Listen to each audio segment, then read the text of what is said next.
indicamos que en primer lugar creíamos que era un informe que no cubría de una manera objetiva lo que pasó en esas terribles jornadas de octubre, cuando el Ecuador vivió una violencia, saqueos, afectaciones contra personas inocentes, propiedad privada, bienes públicos, que nunca había visto el Ecuador, ¿no? Se incendió el edificio de la Contraloría, ya lo sabemos, atentados contra medios de comunicación, 400 policías secuestrados, mujeres policías faltadas al respeto a su dignidad.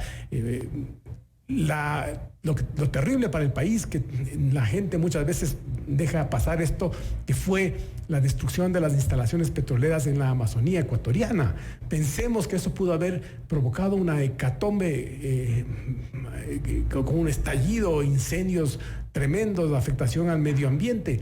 No pasó felizmente eso, pero igual significó un desmedro, una afectación al Ecuador, porque dejamos de percibir prácticamente más de una semana de ingresos petroleros, más lo que nos costó reparar los pozos. Una cosa terrible, ¿no? Esa violencia no aparece adecuadamente retratada en este comunicado _informe de la Comisión Interamericana de Derechos Humanos. Sí lo mencionan, pero no en su real dimensión. Ahora, hemos escuchado que algún personero de la comisión dice, no, porque la comisión solamente tiene que fijarse en la conducta del Estado. Conducta del Estado. No es tan así. Y le digo que no es tan así porque el Estado ecuatoriano, como todos los estados americanos, además de no violar los derechos humanos activamente, también tiene la obligación de proteger a las personas de que sus derechos no sean afectados, ¿no? Por eso es que el Estado ecuatoriano le llama la atención con respecto al caso de Paola Guzmán, porque no le protegió a Paola Guzmán. No porque el Ecuador, por supuesto, hizo nada negativo en contra de esta niña. Pero eso es contra una demanda presentada, sí, digamos, en ese caso. Así es, exactamente. Y el Estado ecuatoriano lo que hizo en octubre, es nuestro planteamiento a la Comisión, fue proteger a los ecuatorianos. Proteger a los ecuatorianos de no sufrir los efectos de esa violencia desmedida que ocurrió. Proteger al medio de comunicación que estuvo a punto de ser incendiado, de que no sea incendiado. Proteger a los civiles que sufrieron cortes de agua potable para restaurar el servicio. Protegió a los ecuatorianos cuando aprovisionó a grandes áreas urbanas, y eso nos consta a todos, mediante vuelos aéreos llevando alimentos, medicinas, insumos. Protegió a los ecuatorianos cuando acudió a los hospitales llevando medicina, sangre que se agotó por los bloqueos que estaban sufriendo esos centros de salud. Protegió a los ecuatorianos también cuando, frente a la violencia desmedida en las ciudades, por ejemplo, la ciudad de Quito, cercó a esos manifestantes violentos y les impidió que vayan saqueando y causando destrozos por cualquier parte. Entonces, el Estado ecuatoriano cumplió con esa responsabilidad de proteger. Se actuó de acuerdo, se actuó de acuerdo a estatutos internacionales por parte de policías y militares, porque también se habla del uso excesivo de la fuerza por parte justamente de estas instituciones. 100%. Y es otra prueba de la poca objetividad del informe de la CIDH. El Estado ecuatoriano reaccionó de manera proporcional frente a lo que ocurría, ¿no? ¿Qué es proporcional? Si usted tiene una persona o personas agresivas que disparan cohetes contra la fuerza pública, que lanzan bombas incendiarias, hemos visto a un policía envuelto en llamas, hemos visto a policías heridos esperando ser atendidos en camillas. Frente a eso, la acción proporcional de la fuerza pública fue tal cual. Siguió los protocolos internacionales. Por eso nos llama muchísimo la atención esto de excesiva fuerza, lanzar gases para dispersar a manifestantes que le están lanzando cohetes. Eso es fuerza excesiva, bajo ningún punto de vista. Entonces nosotros creemos que tiene que haber una aproximación muy seria al respecto, porque si no se mida el contexto, si se mira lo que ocurrió en su conjunto, entonces se puede pensar que fue en efecto una cosa desproporcionada cuando no es tal frente a ese gran contexto de violencia que se presentó en octubre. Entonces, señor canciller, ya no va a haber ninguna respuesta del Estado ecuatoriano más allá de la del 7 de enero, si no me equivoco, que le emitió usted. No, ya la hubo.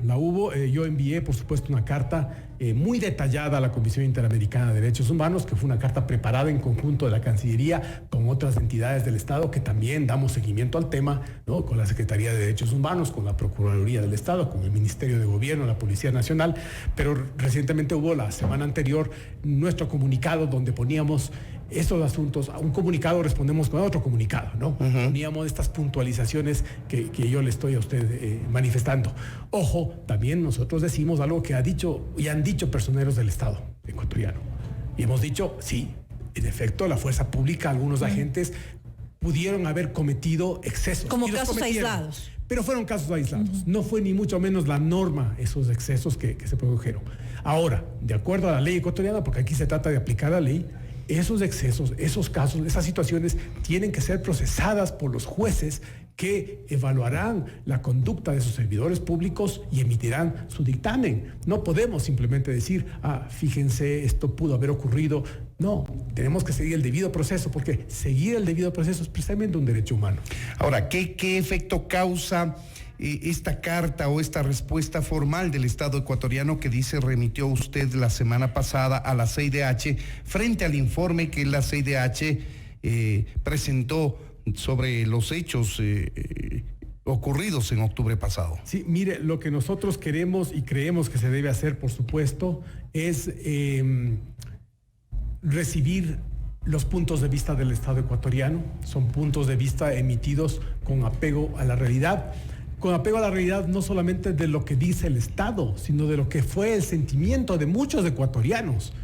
Con la Comisión Interamericana de Derechos Humanos, la misión que vino acá al Ecuador, se reunió con decenas, centenas de gente de la sociedad civil ecuatoriana, con personas que sus negocios, sus pequeños negocios muchas veces fueron saqueados por estas personas, con miembros de entidades de servicio público, de salud pública, que dijeron, y pudieron también ver en videos a responsables, por ejemplo, de la Cruz Roja, donde decían, sí, nuestras ambulancias han sido apedreadas. Esa es una manifestación pacífica, apedrear ambulancias. Fueron llevados los miembros de la comisión al edificio incendiado de la Contraloría, para que vean y que aprecien que el destrozo que se provocó en una entidad que tiene como única responsabilidad perseguir la corrupción, perseguir a las personas que están involucradas en delitos en contra del erario nacional, del bolsillo de todos los ecuatorianos. Fueron conducidos a todo ese asunto. Pero no vemos eso reflejado, no creemos que el contexto sea adecuadamente recogido, lo cual, por supuesto, se agrava adicionalmente cuando se pone, se indica que el uso de la fuerza fue excesiva. En absoluto. Ahora, en términos prácticos, ¿cómo queda el tema? Porque si hacemos un poquito de historia reciente, lo que ocurrió es que el Estado ecuatoriano, a través del presidente de la República, se le invitó a la CIDH que venga a levantar información y produzca un informe.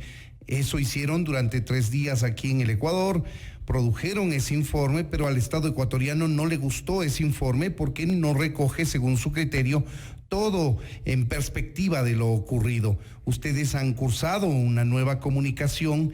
Lo que yo le consulto, señor canciller, es en términos prácticos, ¿en qué queda esto? Nosotros efectivamente invitamos como Estado ecuatoriano a la Comisión Interamericana. ¿Y por qué le invitamos de inmediato? Porque hay quienes dicen, ¿por qué no esperaron un poquito para que las cosas? No, queríamos que vengan cuanto antes precisamente para que puedan apreciar lo chocante, lo duro, lo difícil que significó para el Ecuador esos días. Son unos días que nosotros vamos a guardar siempre en la memoria, no como algo positivo, sino todo lo contrario, como uno de los momentos más tristes, los momentos más bajos de nuestra historia nacional, cuando hubo esos actos de agresión, esos actos de violencia gratuita tan extendidos en el territorio nacional. Intentar asaltar, por ejemplo, un cuartel militar, ¿es eso una manifestación pacífica? Quemar vehículos antimotines. Vehículos antimotines, tanquetas del ejército, ¿eso es una manifestación pacífica? Perdóneme, yo todo menos algo pacífico cuando todo eso ocurrió. Entonces, nosotros confiábamos que eso iba a ocurrir y confiábamos que iba a ocurrir tal así que les facilitamos todo. Cuando vino la comisión acá, les facilitamos la transportación, seguridad, les organizamos, dijimos, pueden reunirse con todo el mundo aquí en el Ecuador. Y por eso es que a nosotros sí nos llama la atención, pues que haya esta decisión como que le acabo. Otra de las recomendaciones es un plan de reparación a las víctimas. ¿Eso está contemplado por parte del Estado? ¿Se está haciendo algo al respecto? Mire, la reparación a las víctimas en cualquier evento donde se pruebe la responsabilidad del Estado es algo que está establecido en la ley ecuatoriana. Y el Estado ecuatoriano, el gobierno nacional, el gobierno del presidente Lenín Moreno, respeta la ley, la respetará permanentemente. Si un juez llega a dictaminar que, por ejemplo, una persona fue afectada en sus derechos por un agente público, el Estado tiene que responder. No es una opción siquiera. Así que ese llamado de la la Comisión Interamericana en su comunicado, nosotros lo vemos como un reconocimiento a la vigencia de la ley ecuatoriana que una vez más va a ser respetada y siempre lo será por el Estado ecuatoriano, por el gobierno del presidente Moreno. Estamos dialogando con el doctor José Valencia, él es canciller de la República. Vamos a seguir dialogando con él, algunos otros temas más. Le invitamos a que se mantenga en nuestra sintonía. Vamos a hacer una pausa comercial, amigos, y retornamos con el canciller José Valencia. Noticias, entrevistas, análisis e información inmediata. Notimundo Estelar regresa enseguida. FM Mundo Live por fmmundo.com y en todas nuestras plataformas digitales. Inicio del espacio publicitario. Finalmente llega al Ecuador Daniel Habib. Inquebrantables 2020. Soy Daniel Habib. Este próximo 13 de febrero estaré en la ciudad de Quito presentando Inquebrantables, esta experiencia de alto voltaje mental, emocional y espiritual que de forma inmersiva, íntima y auténtica te va a llevar a comprender de forma más profunda tus emociones, cómo administrar mejor tu tiempo, cómo utilizar estas herramientas para el dominio del estrés y la ansiedad, cómo lidiar con los diferentes conflictos internos y externos del diario vivir. De algo que sí estoy seguro es que vas a salir mejor de cómo llegaste. Quito, 13 de febrero, 20 horas. Quórum Paseo San Francisco. Adquiere ya tus entradas en www.ticketshow.com.es. Mall El Jardín, Quórum y El Recreo. 10 meses sin intereses con tarjetas Produbanco. Daniel Habib. Inquebrantables 2020. Te lo trae Top Shows. El Aeropuerto Internacional de Quito es la principal puerta de entrada al Ecuador. Gracias a la implementación sostenida de una estrategia de desarrollo de rutas gestionada por Quipo, el aeropuerto ha permitido un importante aumento de conectividad para la ciudad y el país, al ofrecer operaciones eficientes con una lista creciente de aerolíneas, alcanzando más destinos en el continente y el mundo. Corporación Quipo, conectamos con calidad desde el centro del mundo. Bienvenida. ¿Tarjeta Supermaxi? Tengo mi tarjeta Mastercard Produbanco. Perfecto. Ahora su tarjeta Mastercard Produbanco tiene precio de afiliado y le da los mismos beneficios que la tarjeta Supermaxi. ¡Ah, qué bien! Gracias, más beneficios. Ahora, con tu tarjeta Mastercard de Produbanco, recibes precio de afiliado en Supermaxi, Megamaxi, Sucasa, Juguetón y Bebemundo. Y beneficios en más de 800 establecimientos afiliados de la cadena de beneficios a nivel nacional. Vive a diario experiencias Produbanco. Produbanco. Grupo Promérica. Líder en noticias y programas informativos. Fin del espacio publicitario. Continuamos en Notimundo Estelar. Información inmediata. Retomamos el diálogo con el doctor José Valencia, ministro de Relaciones Exteriores. Hay algunos otros temas que evacuar con él a propósito de la propagación del virus, del coronavirus que nació en la ciudad de Wuhan, en China. Casualmente hay 9 ciudadanos ecuatorianos que residen en esa ciudad china. Hemos tenido información general de su estado de salud, que por fortuna es bueno, pero queremos consultarle, canciller, si usted a través de la legación diplomática nuestra allá en China, con oficinas consulares, ¿ha podido usted establecer algún tipo de contacto con los 9 compatriotas que viven en Wuhan? Sí, efectivamente. Ha sido nuestra preocupación desde un comienzo. Desde que tuvimos noticia del estallido del coronavirus en la República Popular China, nuestra inicial preocupación fue, por supuesto, por los compatriotas que viven en ese país. Hay aproximadamente 1.500 ecuatorianos que viven en toda China. Esta mañana, en alguna pregunta que me decían, dije 2.500, me equivoqué, son alrededor de 2.500, la cifra fluctúa un poco, ¿no es cierto?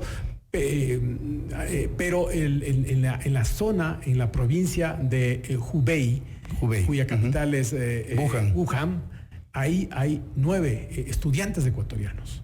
Los 9 estudiantes ecuatorianos cursan estudios de distintas especialidades en centros de estudio allá, y a través de nuestra embajada en Beijing y también de los consulados ecuatorianos cercanos, Shanghái, Cantón, hemos tomado contactos con todo y cada uno de ellos. Tenemos sus nombres, por supuesto. Estamos en contacto también a través de redes sociales, ¿no? En China hay el WeChat, que es el equivalente al WhatsApp de nosotros, que es lo más popular allá. La embajada estableció un grupo de chat con ellos. Tomamos también contacto con las autoridades de los planteles donde ellos están estudiando, con las autoridades chinas de salud, porque ellas han sido nuestra principal preocupación desde un inicio, ¿no? Justamente esta mañana, le comentaba hace un ratito, tuve una videoconferencia donde estuve conectado con todos ellos, también con nuestro embajador y los cónsules. Ellos están con buen estado de ánimo, siguen lo que es importante, siguen al pie de la letra las determinaciones de las autoridades sanitarias chinas, ¿no? ¿No han pensado en evacuarlos como han pensado hacerlo Estados Unidos, Francia con sus connacionales? En Wuhan no. En Wuhan las normas y los protocolos de la Organización Mundial de la Salud y de las autoridades chinas es mantener una cuarentena. De hecho, hay varios anillos. No pueden salir más bien de Wuhan. No pueden salir. Lo mejor para ellos, por su seguridad, es más bien no exponerse a contacto con otras personas. Entonces ellos están en sus centros de estudio, ni siquiera en sus centros de estudio. Eso iba a preguntar, ¿pero están haciendo su vida normal o no? Ellos están en sus cuartos, reciben alimentos, todos nos dijeron que estaban adecuadamente provistos por alimentos por parte de las autoridades chinas. Todos los requerimientos para no tener contactos con otras personas. Lo más seguro es mantener ese aislamiento hasta que pase el periodo de cuarentena y ahí pueden ellos eventualmente salir a otro lado. Lo más peligroso para una persona en esas circunstancias es salir y estar poniendo en contacto con 10,000 personas en un aeropuerto, una estación de ferrocarriles, y ahí más bien podría exponerse. Entonces, esta es la situación. Hemos tenido una magnífica colaboración y cooperación de las autoridades chinas. Tenemos que eso reconocer. De hecho, el presidente Lenín Moreno escribió hoy día una carta a su par chino agradeciéndole por ese apoyo que habíamos tenido con nuestros connacionales, con nuestros compatriotas que están en este momento en China, y esperamos pues que la situación evolucione, ¿no? Total apoyo por parte del Ecuador para estos 9 estudiantes, pero no solamente para ellos. Quizá ellos son los más expuestos, pero usted nos dice que son cerca de 1.500, alrededor de 1.500 en China. Exactamente, la embajada ecuatoriana y los consulados en Beijing, en Cantón, en Shanghái, han establecido redes de correos electrónicos y de redes sociales, de grupos de chat, para mantenerles informados de la situación, para recibir cualquier tipo de requerimiento que canalizamos a las autoridades chinas. Hemos establecido también una línea, un teléfono abierto 24 horas al día en la Embajada del Ecuador en Beijing, que recibe cualquier consulta que pueda llegar de estos compatriotas nuestros. En fin, hacemos nuestra parte en estrecho contacto con las autoridades chinas. Felizmente, hasta este momento no tenemos ninguna novedad negativa que reportar. Encontré esta mañana en la videoconferencia con los estudiantes ecuatorianos, encontré con buen ánimo, ¿no? Eso es una buena indicación. Aún así, con el Ministerio de Salud Pública tenemos a disposición de ellos un equipo de 2 psicólogos que eventualmente pueden, si es el caso, asistirles. Vemos que no es necesario de pronto, pero igual tenemos esta disposición. Dicho esto, quisiera ser, eso sí, muy preciso. Por supuesto que ya todo el manejo de la crisis provocada por el coronavirus en lo que concierne al territorio ecuatoriano, al Ecuador, a nuestro país aquí, es responsabilidad del Ministerio de Salud Pública. He hablado varias veces con la ministra Catalina Andramuño. Ella está muy concentrada y absolutamente de cabeza en este tema, como decimos nosotros. Hay que tomar las provisiones del caso, seguir los protocolos de la Organización Mundial de la Salud, cooperar con lo que haya que cooperar con otros estados para prevenir cualquier tipo de incidencia futura en nuestro país. En fin, creo que el Estado ecuatoriano está trabajando por ese lado con la orientación y con la urgencia que el tema demanda, ¿no? Me obliga el tiempo a cambiar de tema drásticamente. Quiero conversar con usted, señor canciller, si me permite, sobre las negociaciones que ahora mismo se están llevando a cabo en la Ciudad de México con el propósito de llegar a un acuerdo comercial que permita a su vez ingresar finalmente a la Alianza del Pacífico. Sí, no es su ámbito necesariamente, así pero... es, corresponde al ámbito del Ministerio de Comercio Exterior de mi querido colega de gabinete Iván Ontaneda. Él es quien capitanea los esfuerzos de negociación comercial, en este caso con México, pero sí están en camino. Sí, se están siguiendo los calendarios de negociaciones que se habían establecido de manera previa. Es una negociación compleja, como toda negociación ¿Pero comercial. usted ve en este año al Ecuador ya con un acuerdo comercial con México y acaso formando parte de la Alianza del Pacífico en este año? Nosotros esperaríamos que ese fuera el caso. Nosotros quisiéramos que pues haya una decisión adecuada. Son negociaciones que, pues por supuesto, quieren a las dos partes concentradas en poner de manera armónica, de hacer calzar armónicamente sus intereses, los intereses del Ecuador, de los distintos sectores de la economía ecuatoriana que pueden ser impactados por un acuerdo comercial con México. Hay que proteger esto. Hay que proteger, hay que encontrar entendimientos para evitar pues que haya afectación a esos sectores. En eso el Ecuador, el Estado ecuatoriano es, por supuesto, como tiene que ser, sensible a los distintos sectores de nuestra economía que podrían tener algún tipo de requerimiento específico. Entonces, queremos avanzar conjuntamente con México. Estamos nosotros... digamos, no tenemos un calendario específico, no podríamos vaticinar si entramos en una alianza este año. Sí confiamos en que el mensaje que fue claramente emanado o que emanó de la cumbre de la Alianza del Pacífico en Lima el año pasado, en julio del año pasado, a través del cual los presidentes de los 4 países decidieron apoyar el ingreso del Ecuador a la brevedad posible, culminando todos estos requerimientos, pues está ahí, está sobre la mesa. Nos sentimos muy respaldados por ese voto de confianza hacia nuestro país. Creemos que de esta manera se reconoce también la importancia que tiene el Ecuador en la cuenca del Pacífico, en este lado del océano. Reconocemos también que ellos ven en el Ecuador un socio que va a ayudar a que la totalidad de la alianza se proyecte de una mejor manera hacia los países del Asia-Pacífico, Norteamérica, que son, todos lo sabemos muy bien, la economía del mañana. El centro de gravedad económico del mundo se va a mover hacia el Pacífico en las décadas que vienen, y el Ecuador tiene que estar listo para aprovechar las oportunidades que puedan surgir de ese desplazamiento del centro económico de la actividad económica en el mundo. Señor Canciller, muchos ecuatorianos con familiares en algunos países europeos, especialmente España, Italia, donde hay muchos migrantes, y ecuatorianos en general que quieren viajar como turistas, han fundado sus esperanzas de pronto tener un acceso, al menos por temas turísticos, sin visa al espacio Schengen. Esto lo viene trabajando a nivel suyo, de ministro, a nivel presidencial inclusive, porque conocemos que el presidente Moreno ha tocado el tema con sus pares europeos. ¿Usted cree que esto puede efectivamente convertirse en realidad en este año, que los ecuatorianos tengamos una exención de visa para visitas cortas turísticas en el espacio Schengen? Es lo que nosotros esperamos y confiamos nosotros en que en este año podamos cumplir esta aspiración ecuatoriana. ¿Tienen que aprobar todos los congresos europeos, el Parlamento Europeo? Tienen que aprobar varias instancias de la Unión Europea. Una de ellas efectivamente es el Parlamento Europeo, también la Comisión Europea, también el Consejo de Europa. La Comisión y el Consejo son 2 órganos de dirección dentro del esquema de la Unión Europea. Contamos, sí, con el Ecuador como un país pues que en la parte formal va a cumplir los requerimientos necesarios. Uno de ellos, por ejemplo, el pasaporte biométrico, que estamos trabajando y esperamos que se expida hasta el mes de marzo de este año. Hemos cumplido también otros requerimientos que son necesarios dentro del trámite, pero también nosotros somos parte del acuerdo multipartes, en la redundancia, entre Ecuador, Colombia, Perú y la Unión Europea. Claro. Aun cuando nosotros nos sumamos a este acuerdo multipartes más tarde que Colombia y Perú, que ya no tienen la exigencia de visa Schengen, nosotros estamos a tiempo también para requerir, y es lo que estamos insistiendo en ello. Contamos también con el apoyo de países amigos, países europeos, que apoyan nuestra aspiración que por escrito han puesto este respaldo. Uno de ellos es España, no digo que sea el más importante, pero sí es muy importante porque es el país donde más ecuatorianos viven en Europa. España ha dado por escrito su respaldo a esta aspiración ecuatoriana. Aparte de estas expresiones por escrito, tenemos otros países que lo han hecho de manera verbal.